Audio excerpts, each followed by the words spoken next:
తెలంగాణలో అయితే political heat అయితే రాజుకుంది. అసెంబ్లీ ఎన్నికలకు అన్ని పార్టీలు అయితే రెడీ అవుతున్నాయి.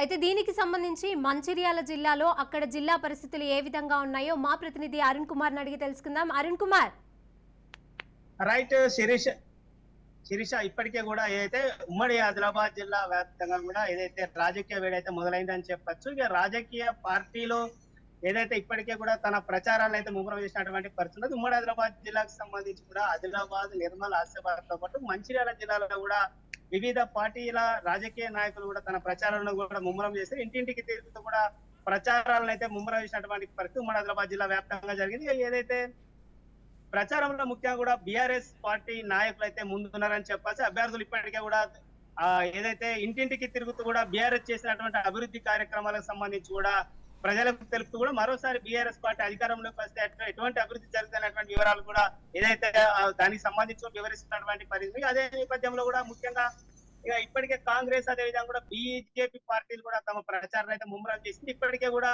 ఉమ్మడి ఆదిలాబాద్ జిల్లా వ్యాప్తంగా సంబంధించి కూడా మంత్రి ఏదైతే మున్సిపల్ శాఖ మంత్రి కేటీఆర్ కూడా 2 రోజుల క్రితం కూడా చెన్నూరు నియోజకవర్గానికి సంబంధించి కూడా రామకృష్ణపురంలో కూడా ఏదైతే భారీ బహిరంగ సభ ఏర్పాటు చేయడంతో పాటు పలు అభివృద్ధి కార్యక్రమాల్లో పాల్గొనడం జరిగింది. ప్రతి అభివృద్ధి కార్యక్రమాలు శంకుస్థాపన అదేవిధంగా కూడా ప్రారంభోత్సవాలు చేశారు. ఈ రోజు నిర్మల్ జిల్లాలో కూడా మంత్రి మున్సిపల్ శాఖ మంత్రి కేటీఆర్ ప్రోగ్రామ్ అయితే కొనసాగుతున్నటువంటి పరిస్థితి. అక్కడ కూడా పలు అభివృద్ధి కార్యక్రమాలు పాల్గొనడంతో పాటు భారీ బహిరంగ సభలకు కూడా పాల్గొని కూడా ప్రసంగించే అవకాశం ఉన్నటువంటి పరిస్థితి ఉంది. ఇప్పటికే బీఆర్ఎస్ అయితే మరో 2 జిల్లాలు ఇటు ఆసిఫాబాద్ కావచ్చు, అదే విధంగా కూడా ఆదిలాబాద్ జిల్లాలో కూడా మరో 2-3 రోజులలో కూడా కేటీఆర్ సభలు ఏర్పాటు చేసి కూడా తమ ప్రచారాలను అయితే ముమ్మరం చేయడానికి కూడా అక్కడ ఉన్నటువంటి బీఆర్ఎస్ పార్టీ అభ్యర్థులు అయితే ఇప్పటికే కూడా రంగం సిద్ధం చేస్తున్నటువంటి పరిస్థితి ఉన్నది. కాంగ్రెస్ కు సంబంధించి కూడా మంచిర్యాల జిల్లాలో కూడా ఇటు ప్రేమ్సాగర్ రావు కావచ్చు, అదే విధంగా కూడా ప్రేమ్సాగర్ ముఖ్యంగా ఇటు మంచిర్యాల జిల్లాకు సంబంధించి కూడా డిసిసి అధ్యక్షుడు సురేఖ అదేవిధంగా కూడా ప్రేమ్సాగర్ రావు కూడా ముమ్మరంగా కూడా తిరుగుతూ ఇంటికి తిరుగుతూ కూడా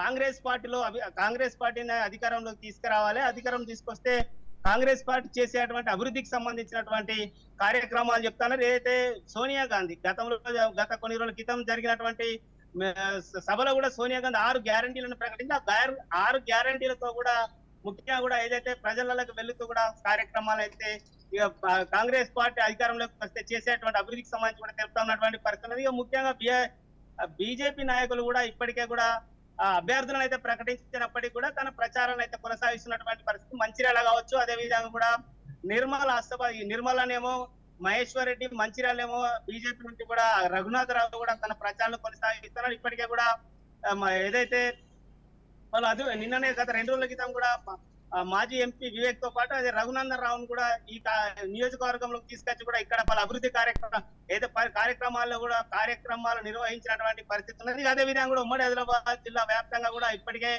అనేక కార్యక్రమాలలో కూడా బీఆర్ఎస్ పార్టీ నాయకులు ముందంజలో ఉన్నారు. ఇక మరికొన్ని రోజులలో కూడా ఏదైతే నవంబర్ చివరి వారంలో వచ్చి మరికొన్ని రోజులలో కూడా ఎన్నికలు ఉండేటువంటి అవకాశం ఉందనేటువంటి ఏదైతే అన్న సమాచారంతో కూడా బీఆర్ఎస్ పార్టీ అభ్యర్థులు అయితే తమ ముందు ప్రచారాన్ని అయితే ముమ్మరంగా కొనసాగిస్తా ఉన్నారు. ఇక ముఖ్యంగా కూడా ఏదైతే ఇప్పటికే కూడా బీఆర్ఎస్ పార్టీకి ఉమ్మడి ఆదిలాబాద్ జిల్లా వ్యాప్తంగా కూడా నిరసన సంబంధించి కూడా నిరసనకు ఎవరైతే బీఆర్ఎస్ పార్టీలో ఉన్నటువంటి నాయకులు అయితే తమ అసమ్మతిని అయితే వ్యక్తం చేస్తున్నటువంటి పరిస్థితి. ఇటు నిర్మల్ జిల్లాకు సంబంధించి ఖానాపూర్ లో ఉన్నటువంటి సిట్టింగ్ ఎమ్మెల్యే రేఖా నాయక్ కావచ్చు, అదే విధంగా కూడా ఆసిఫాబాద్ కు సంబంధించి కూడా సిట్టింగ్ ఎమ్మెల్యే ఆత్రం సక్కు కావచ్చు, వీళ్ళు కూడా కొంత పార్టీ కార్యక్రమాలకు దూరం ఉంటున్నారు. ఇప్పటికే కూడా రేఖా నాయక్ అయితే కాంగ్రెస్ పార్టీలో చేరుతానంటూ కూడా బహిరంగంగానే కూడా చెప్తా ఉన్నది. ఇంత ముందే అంటే గత కొన్ని రోజుల క్రితం కూడా ఢిల్లీకి వెళ్లి కూడా అక్కడ ఢిల్లీ పెద్దలను కలిసినటువంటి పరిస్థితి. దాంతో కూడా ఆ నియోజకవర్గంలో కూడా కొంత బీఆర్ఎస్ పార్టీ అభ్యర్థి ఎవరైతే జాన్సన్ నాయక్ ఉన్నారో జాన్సన్ నాయక్ కూడా కొంత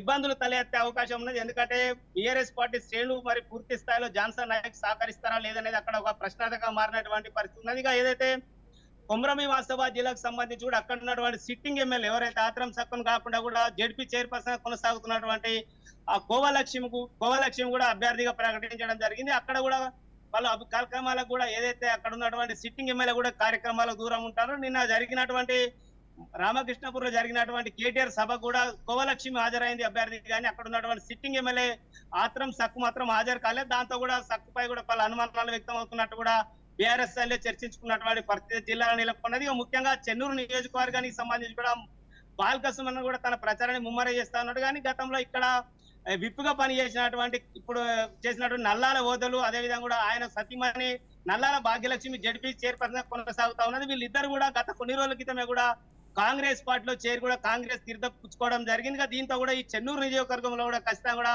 ఏదైతే బీఆర్ఎస్ పార్టీకి కూడా అసమ్మతి సెగ అయితే తగిలిందని మనం చెప్పొచ్చు. ముఖ్యంగా కూడా గతంలోనే ఓదలు ఇక్కడ విప్పుగా పనిచేసినటువంటి పరిస్థితి ఉన్న నేపథ్యంలో కూడా కొంత బీఆర్ఎస్ అభ్యర్థి కొంత ఇబ్బందులు తలెత్తే అవకాశం ఉన్నట్టు కూడా ఏదైతే ప్రచారం అయితే జరుగుతా ఉన్నది. కాబట్టి ఇప్పటికే కూడా మొత్తం ఉమ్మడి ఆదిలాబాద్ జిల్లా వ్యాప్తంగా కూడా ప్రచారాలు అయితే ముమ్మరాన్ని అందుకున్నటువంటి పరిస్థితి. మరికొన్ని రోజులలో కూడా బీఆర్ఎస్ ఏదైతే కాంగ్రెస్ కావచ్చు, అదే విధంగా కూడా బీజేపీ పార్టీలు కూడా తమ అభ్యర్థులను ప్రకటించే అవకాశం ఉన్న నేపథ్యంలో కూడా కొంతమంది ఆశావాహులు కూడా ఇప్పటికే కాంగ్రెస్ తరఫున కూడా చాలా మంది కూడా చెన్నూరు కావచ్చు, బెల్లంపల్లి కావచ్చు, అటు నిర్మల్ కాన్స్టిట్యున్సీలో కావచ్చు, ఆదిలాబాద్ లో కూడా ఇప్పటికే కూడా తీవ్రంగా కూడా ప్రచారాలు అయితే ముమ్మరం చేసినటువంటి పరిస్థితి. అధిష్టానం నుంచి కూడా అభ్యర్థులను ప్రకటించినప్పటికీ కూడా తమే అభ్యర్థులం అంటూ కూడా ఇప్పటికే కాంగ్రెస్ నాయకులు అంటే ఇప్పటికే ఇంటింటికి తిరుగుతూ కూడా ప్రచారాలు నిర్వహిస్తున్నారు. అదేవిధంగా కూడా బీజేపీ కూడా కొన్ని కాన్స్టిట్యున్సీలలో అభ్యర్థుల విషయంలో కొంత గందరగోళ పరిస్థితి ఏర్పడినటువంటి పరిస్థితి ఉన్నది. అదే దానికి సంబంధించి కూడా ఇప్పటికే కూడా ఎవరిని అభ్యర్థినిగా ప్రకటించాలి, ఎవరికి అక్కడ జనాలలో ఉన్నటువంటి ప్రజలలో ఉన్నటువంటి ఆదరణ చూసి కూడా తమ అభ్యర్థులను ప్రకటించే అవకాశం ఉన్నట్టు కూడా ఏదైతే బీజేపీ పార్టీకి సంబంధించిన నాయకులు అయితే తెలుపుతున్నటువంటి పరిస్థితులు. ఏదేమైనప్పటికీ కూడా ఉమ్మడి ఆదిలాబాద్ జిల్లా వ్యాప్తంగా కూడా మరికొన్ని రోజుల్లో ఎలక్షన్ ఏదైతే నగరం ఒకే అవకాశం ఉన్న నేపథ్యంలో కూడా నాయకులు బాగా బిజీ అయినటువంటి పరిస్థితి ఉమ్మడి ఆదిలాబాద్ జిల్లా వ్యాప్తంగా కూడా కొనసాగుతున్నటువంటి పరిస్థితి. శిరీష, అలాగే అరుణ్, అంటే అసంతృప్తులతో పార్టీలకు తలనొప్పులు తెచ్చే అవకాశాలు ఏమైనా ఉన్నాయా? రైట్, ఖచ్చితంగా ఉన్నది. ఉమ్మడి ఆదిలాబాద్ జిల్లా వ్యాప్తంగా కావచ్చు, ఇటు ఏదైతే బీఆర్ఎస్ పార్టీకి ముఖ్యంగా కూడా బీఆర్ఎస్ పార్టీలోనే చాలా మంది కూడా టికెట్ ఆశించి భంగపడ్డ వాళ్ళు కావచ్చు, సిట్టింగ్ ఎమ్మెల్యేలకు సంబంధించి కాబట్టి ఏదైతే ఇప్పుడు ఆదిలాబాద్ జిల్లాకు సంబంధించి కూడా బోత్ నియోజకవర్గంలో ఏదైతే రాథోడ్ బాబురావు కూడా అక్కడ సిట్టింగ్ ఎమ్మెల్యేగా ఉన్నాడు. ఆ సిట్టింగ్ ఎమ్మెల్యేకు కాకుండా కూడా అక్కడ నరేష్ జాదవ్ అనేటువంటి మరో నాయకుని కూడా బీఆర్ఎస్ పార్టీ అక్కడ టికెట్ కేటాయించింది. అక్కడ కూడా ఇక ఏదైతే ఆయన బహిరంగ అక్కడ సిట్టింగ్ ఎమ్మెల్యే ఏదైతే బాబురావు కూడా బహిరంగాన్ని ప్రకటిస్తా ఉన్నా, నేను ఖచ్చితంగా కూడా వేరే పార్టీలో జాయిన్ అవుతా, వేరే పార్టీ నుంచి కూడా ఖచ్చితంగా ఈసారి బరిలో నిలుస్తానని చెప్తున్నాను. అక్కడ కూడా ఇక ఇప్పటికే కూడా నాయకులు ఆయనను బుజ్జగించే ప్రయత్నం చేసినప్పటికీ కూడా ఆయన ససమిర అంటున్నట్టు కూడా మనకున్నటువంటి సమాచారం. అదే విధంగా కూడా ఇక నిర్మల్ జిల్లాకు సంబంధించి కూడా ఖానాపూర్ లో కూడా రేఖా నాయక్ కూడా అక్కడ సిట్టింగ్ గా ఉన్నది. అక్కడ రేఖా నాయక్ కాకుండా బీఆర్ఎస్ పార్టీ అధిష్టానము జాన్సన్ నాయక్ అనేటువంటి వ్యక్తి కూడా అక్కడ టికెట్ కేటాయించడం జరిగింది. దాంతో కూడా అక్కడ కూడా అసమ్మతి సెగలు అయితే రగులుతున్నటువంటి పరిస్థితి. ఆమె కూడా ఇప్పటికే కాంగ్రెస్ అధిష్టానానికి టచ్ లో ఉన్నది. ఖచ్చితంగా కూడా నేను కాంగ్రెస్ పార్టీ తరఫున కూడా బరిలోకి దిగుతానని కూడా ఇప్పటికే స్పష్టం చేసినటువంటి పరిస్థితి. అదే విధంగా కూడా చెన్నూరు నియోజకవర్గానికి సంబంధించి కూడా ఇప్పటికే కూడా గతంలో పనిచేసిన ఓదలు ఇప్పుడు కూడా బీఆర్ఎస్ లో మొన్నటిదాకా కొనసాగి కూడా గత కొన్ని రోజుల క్రితం కూడా కాంగ్రెస్ పార్టీ తీర్థం పుచ్చుకోవడం జరిగింది. దాంతో కూడా ఈ నియోజకవర్గంలో కొంత బీఆర్ఎస్ పార్టీకి అయితే ఇబ్బందులు తలెత్తేటువంటి అవకాశం ఉన్నది. ఇక ముఖ్యంగా కూడా బీఆర్ఎస్ పార్టీ నాయకులు కూడా ఓదలు ఉద్యోగించే ప్రయత్నం చేసినప్పటికీ కూడా ఓదలు సస్యమిరగా ఉండడంతో కూడా తనకు అన్యాయం జరిగిందంటూ కూడా బీఆర్ఎస్ పార్టీ మోసం చేసిందని కూడా తను బహిరంగంగానే ప్రకటించి కూడా కాంగ్రెస్ పార్టీలో చేరడం జరిగింది. మొత్తం కూడా ఇప్పటికీ కొమరంభీం ఆసిఫాబాద్ జిల్లాకు సంబంధించి కూడా ఆసిఫాబాద్ నియోజకవర్గంలో కూడా అక్కడ ఏదైతే సిట్టింగ్ ఎమ్మెల్యే ఆత్రం సక్కు కాకుండా జడ్పీ చైర్పర్సన్ గా కొనసాగుతున్నటువంటి కోవలక్ష్మి టికెట్ కేసు అక్కడ కూడా అసమ్మతి అయితే కొనసాగుతున్నారు. ముఖ్యంగా కూడా ఈ అసమ్మతి నేతలతో కూడా కొంత గందరగోళ పరిస్థితి బీఆర్ఎస్ పార్టీలో నెలకొందని చెప్పొచ్చు. Thank you Arun Kumar.